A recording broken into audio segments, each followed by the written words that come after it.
Welcome, folks, and welcome to another edition of Around Hero, where we discuss the talking points over the course of the week, and of course, what will go down this weekend. We have lots to dissect. It has been, coaches moving from one club to another, paying compensation, and of course, we have the World Cup qualifiers upon us, talking about the Super Eagles of Nigeria. We'll be taking on South Africa in Akwa Ibom. Of course, we have Benin Republic in Abidjan, because there's no FIFA or CAF accredited stadium in Benin Republic. So we'll be playing on a neutral ground. So that's a plus for Nigeria. Remember, Nigeria got to the final of that AFCON in Cote d'Ivoire. I have Michael Black in the studio with me, but before that, make sure you subscribe to our YouTube channel. Very straightforward, Project Dissect. Make sure you turn on your notification button so you get our videos as they drop.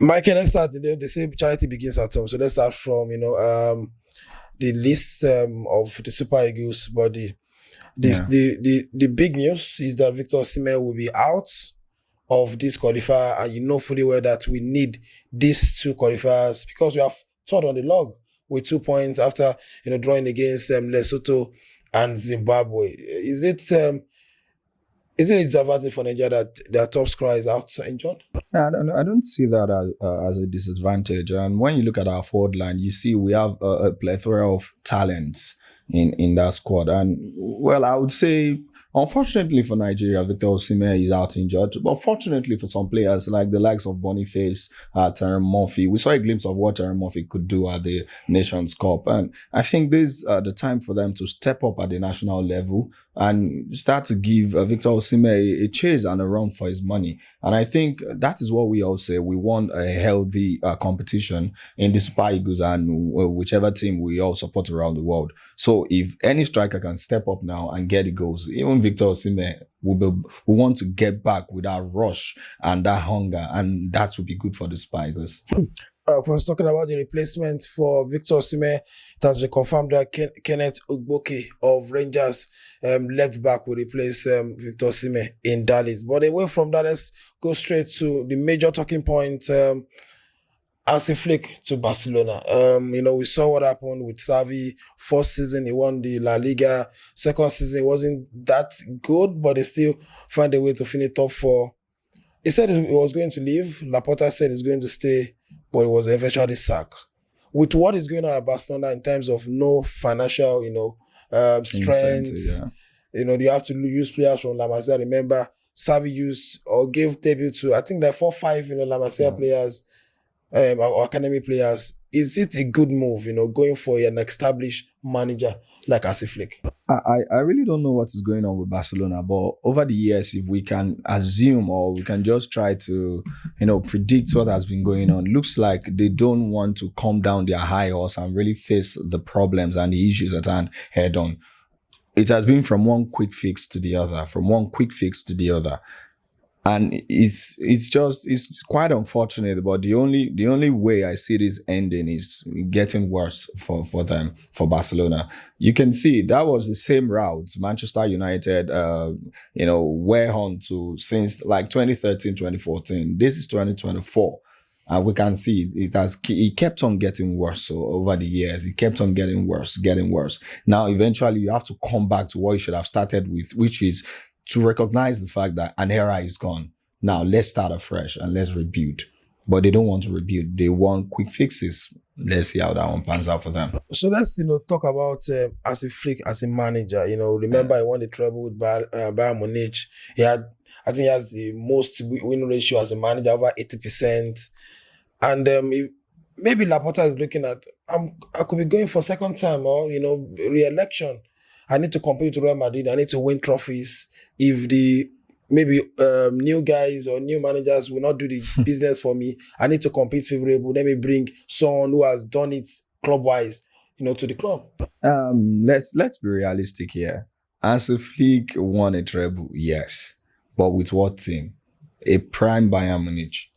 I can assure you, even I will handle that team, I'll probably win a brace. Because that team, as of the time he won the treble, everyone in that team were at their prime. There were not many injury problems. Everyone was at their prime. Lewandowski banging the goals. Sané, Gnabry, all of them banging everyone was at their prime. that team doesn't necessarily need a manager to win anything as of that time. Kudos to Hansi Flick. I'm not trying to downplay or his effort and his skill set as a manager, but it's a different ball game. This is a struggling Barcelona. Let's see how it works out. But I can predict it's not going to work out really well. It's not. And for Barcelona, for that, because when you put that team beside, if the sole aim is for him to come in and win trophies because Laporta wants to run for, he wants a re-election, he wants to be re-elected, it's not going to work out. Because when you put them beside Real Madrid, I think 9 out of 10, Real Madrid will always win any trophy available for now. And before we move to, other managerial movements in Europe, you mentioned Real Madrid. Jude Bellingham won the La Liga team player of the season. So many people were surprised, maybe because they believe Vinicius was more impactful in that team than Bellingham. Yes and no. The first half of the season, Vinicius wasn't all of it. First half, it was all Bellingham. First half of the season, let's be realistic. But it got to a stage, it now became like a shared glory between Bellingham and Vinicius. But even when Bellingham wasn't bringing the outputs, that is the goals and assists, when you watch it, it's just, you see and Bellingham has just been the man. Just like in Arsenal, Declan Rice, he doesn't have too many goals or assists, but it's more like the mitochondria holding the entire team together. The same thing with Bellingham, and I think he deserves it. And when you put it in context, that's his first season in a major club like Real Madrid. These two experiences have been with Bellingham and Borussia Dortmund. No disrespect to them, but those are small clubs as compared to Real Madrid. When you get to battle the midfield, the likes of Modric, Cruz, I think he deserves to be the La Liga Player of the Year. And talking about other awards yesterday, talking about the Global Award, Arteta won the Premier League player manager of the season over Pep Guardiola. We saw Mbappe winning the best player in Europe, and of course we saw the best manager in Europe as well. Talking about Alonso, deserved award for these guys. For Mbappe, no. I think the only reason Mbappe won was because of PR. This year, he hasn't been the best. For this season alone, or the past season rather, he wasn't the best player in Europe. I'm sorry. He wasn't the best player in Europe. We can name several players, like 2, 3, 4 players, before we mention Mbappe. He won the rest. Arteta, I think, he deserves it. Yeah, he deserves it over Guardiola. Guardiola has done good, but when you look at where Arteta is coming from and where he has single-handedly, without any experience, taken Arsenal to, especially this past season, he deserves to be the manager of the year. And I'm saying that because he's going against Guardiola. If they were to switch sides and Arteta was to handle the Man City team while Guardiola handles the Arsenal team, I'm not sure Guardiola will win that bout. So I think we have to give all kudos to Arteta for what he has done. And moving away from that, let's talk about Chelsea. It's no longer news. Pochettino is already maybe in Bahamas now, chilling. Waiting for the next job. After being sacked by Chelsea. But they are bringing someone, who, people say they are everybody's looking for Pep Guardiola wannabe. Everybody's looking for the new Pep Guardiola. Arteta is with Arsenal. Kompany, a former student of, they say former student because BAYERN actually confirmed that they called Pep Guardiola to confirm if he's going to be a good manager, and he said he's a good guy, so he's a student. And now, Enzo Maresca was part of the team that won the treble, went to Leicester City, and brought it back to the Premier League. Just an overview from you before we dissect some talking points. Is it a good signing for Chelsea? When you put it into context, if that was their first choice before Pochettino, would have been like, okay, let's see how it pans out. Maybe they want to rebuild with a fresh manager. It's good. But you're sacking Pochettino for Pochettino, who has won the trust of the dressing room, who has gotten the project to a quick start, as far as I'm concerned. Yeah. You're sacking him and taking bringing in Maresca rather. And meanwhile, you gave Pochettino a contract that will put him under pressure to even begin with. And he hasn't done so badly when we put it in context. Fresh players, fresh manager, he hasn't done so badly. But let's see how everything pans out. But as far as I'm concerned, if I were to judge, I hope I'm proven wrong by Maresca, but I don't think it's a good move. So if you talk about, they gave Pochettino 2 years, not, of course, if they give it to you, that means they need you to perform, Yeah, quick it, result. but they are giving, Maresca Enzo 5 years. 5 years. Is it not like a reflection of our squad is young? If the manager is young as well, is a new manager in the fold, would it be like, okay, let's work with this level of, rebuilding, restructuring with the young guys and the young manager, maybe sitting toward Arsenal? Because if you remember, Sky Sport actually mentioned that they said, what Arteta is doing at Arsenal.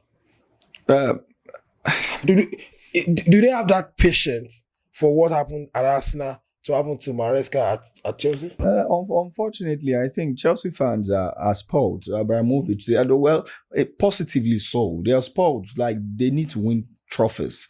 Season. If you don't win it this season, come next season, you have to show us something. It's a good thing. I will appreciate that at my club, but there are certain times now they are settling for what they should have done to begin with Pochettino, but they gave him a 2-year contract. And I'm saying now, juxtaposing Pochettino's contract with Maresca's contract should have been given to Pochettino, even though you might have it at the back of your mind, like, after 2 years, if he doesn't perform, we don't see the positive projection, we will get him sacked. But give him a contract that will keep him less away from pressure. Well, you gave him a contract that put him under pressure. Now you want to start afresh with a new manager.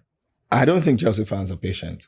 But if Maresca begins and it looks like there are positives and they're moving forward, maybe it might win the Chelsea fans away. And once it wins the Chelsea fans, it has the backing of the fans.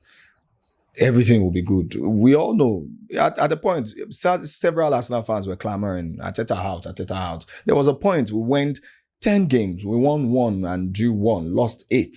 Like, that's the lowest of low Arsenal could go. Everyone was clamoring for Arteta out, but he turned it around. He won the confidence of the fans.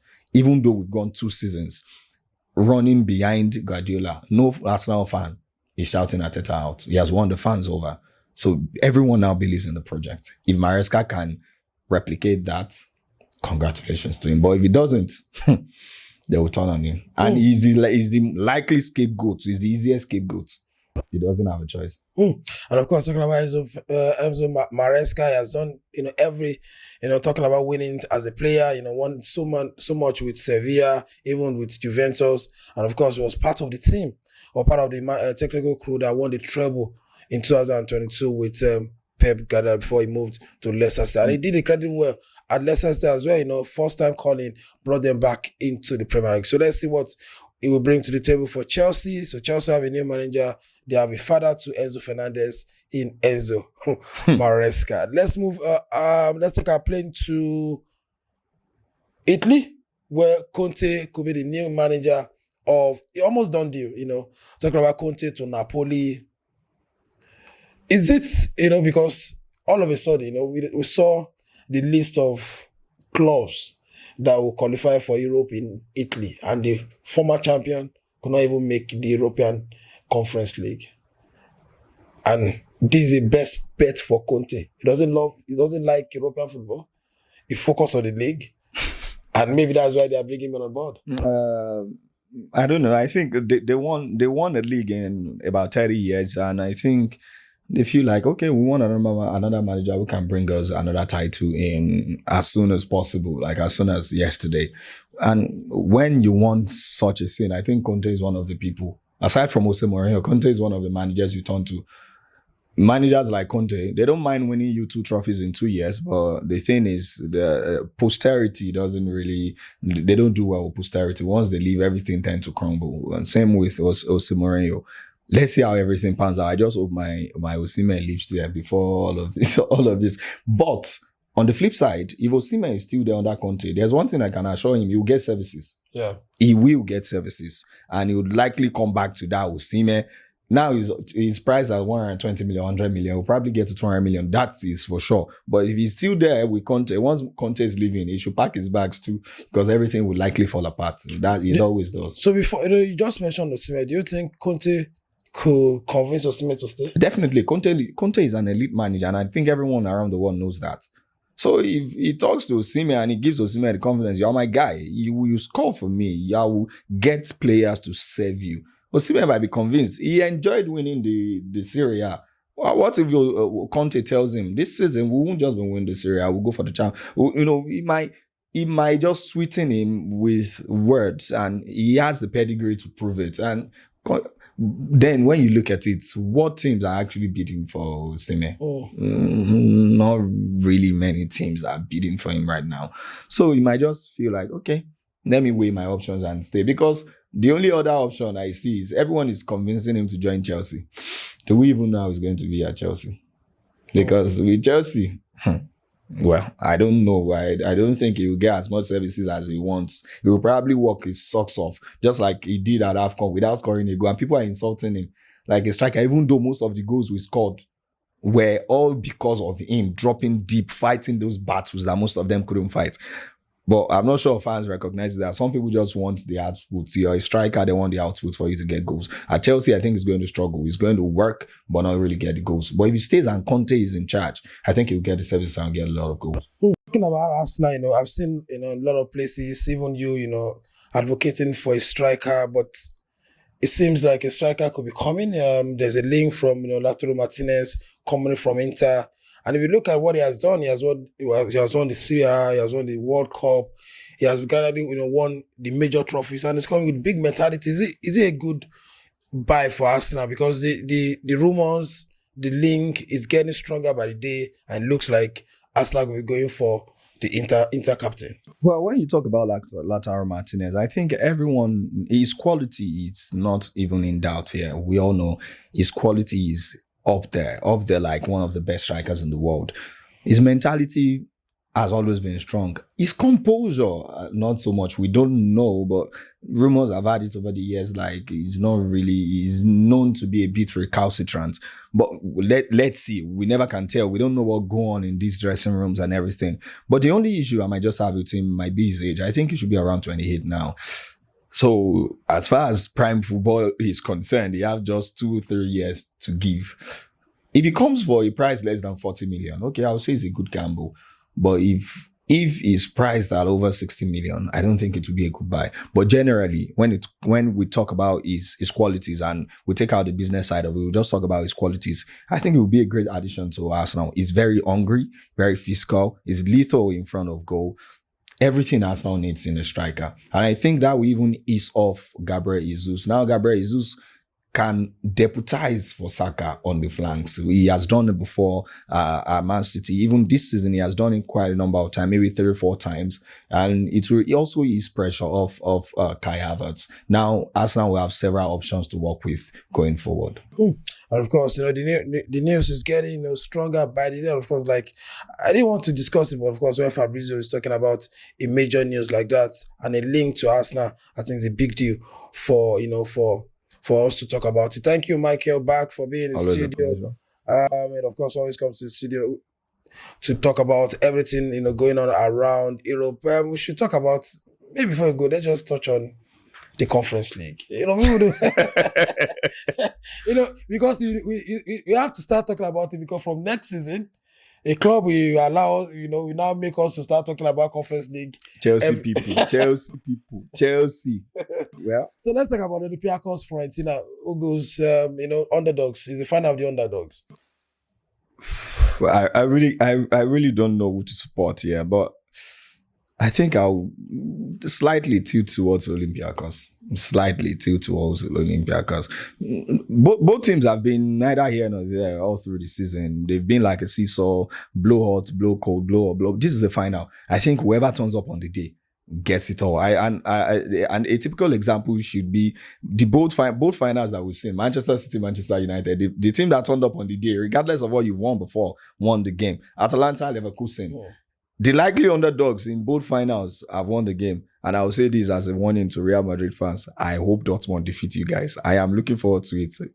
Just because I want to banter some people. So, talking about the Champions League, I think it will be Friday. It will be prime on Friday, where we dish out, our banter for Real Madrid, or even for Dortmund, towards that June 1st final at Wembley. And, even the bookmakers talking about the conference final, they don't even know where to go.